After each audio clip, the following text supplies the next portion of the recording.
I would like to start by reminding you and the Russian negotiating delegation that, despite the fact that this is called talks and negotiations in advance, we are not here to negotiate the price of, for example, a house or a car, which usually results in a mutual agreement based on legal laws and regulations.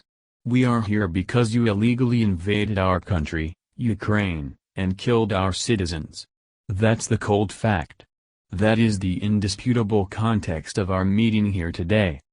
Aleksandr Fomin, Boris Gryzlov, Vladimir Medinsky, Leonid Slutsky. I would also like to draw your attention to the fact that by being here and in this now appearing in picture in front of the whole world, you will be held accountable.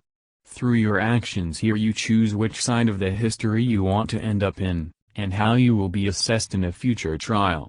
We already know that you've been firing over 600 missiles at targets inside Ukraine, most of which have been at civilian targets. The world has its eyes on you, never doubt it. Through modern technology, your crimes will be documented like never before. Keep that in mind. Then I understand very well that you are scared puppets and the result of an authoritarian regime that has been built up over years. Through defectors as well as informal contacts, we have good insight into your situation as well.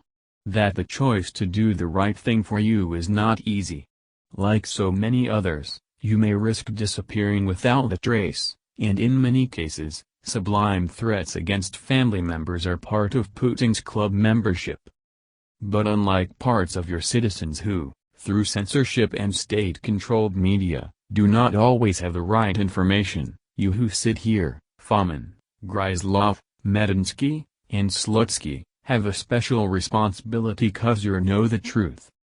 If you do not feel anything for the Ukrainian people, then at least for your children, whom you should be able to face and say that you are doing the right thing, that you are not lying. You must be role models, it is your responsibility.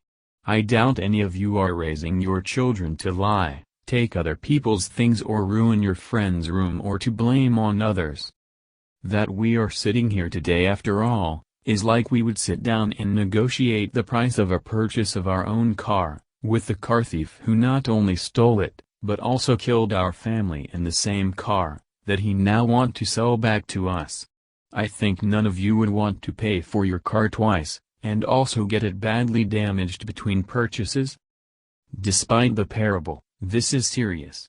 You have a responsibility to be honest and to dare to choose the right and true. And the truth is that Ukraine has never posed a threat to Russia, you know that.